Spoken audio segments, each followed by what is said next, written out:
the most prominent avatar of Treta Yuga is Sri Ramachandra, right? And then the Asura is Ravan at that point, right? Um, I don't know if we have to go into Ramayana, but No, no. Yeah, yeah. that's fine. So Rama and Ravana.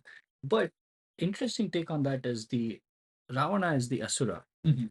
But there are certain books or certain like perceptions that I've heard that Ravana also was a good person. Ravana also had positive Mhm. to it. Why do we make him Asura and why do we say that he was the injustice that the Lord had to come and put an end to it?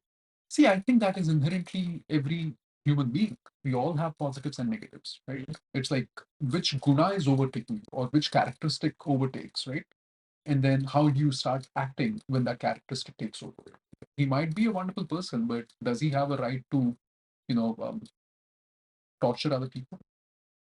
Does that automatically supersede everything else? No, it does not. People want to, glorify every single aspect of it. That is up to their own, perception. I would not, get into that part. But then when a person has exceeded his injustice to a limitless, place, and where he is like the sole controller and he thinks he can occupy anything and everything, then that's the doomsday. Okay. Yeah.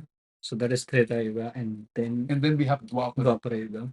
Dwapara Yuga is the mighty Mahabharata, right? It is Sri Krishna Paramatma at this point. The Bhagavad Gita part. It is the Bhagavad Gita part. It is the Bhagavad Gita part, right? And then there's a very interesting series that you'll see, right? First, in the first Yuga, it was the knowledge that, the good and the bad was fighting over, right? And then when it came to Treta Yuga, okay, now it has reduced to a woman, okay, or clash of the egos, right? And then in the Dwapar Yuga, okay, now it is partially for a woman and land, essentially for kingdom. And then in Kali Yuga, there are no more demons. This is our Yuga. Kali Yuga is our Yuga. Dwapara Yuga and then Kali Yuga is our Yuga. Kali Yuga is the Yuga we are in. Mhm. Right?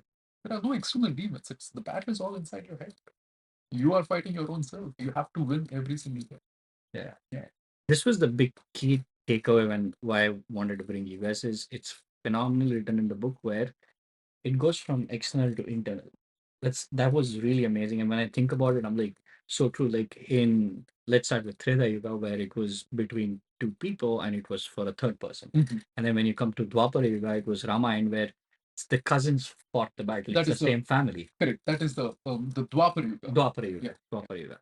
And then when it comes to Kali Yuga, we don't have any it'll get more internal. It's within you, Yeah. right? And then the values are also decreasing, right? And in the first Yuga, right, it was, Mahavishnu was somewhere up in the heaven, Mhm. and then this demon steals all the knowledge, all the Vedas, and he goes into the oceans, the deepest point of the ocean, right?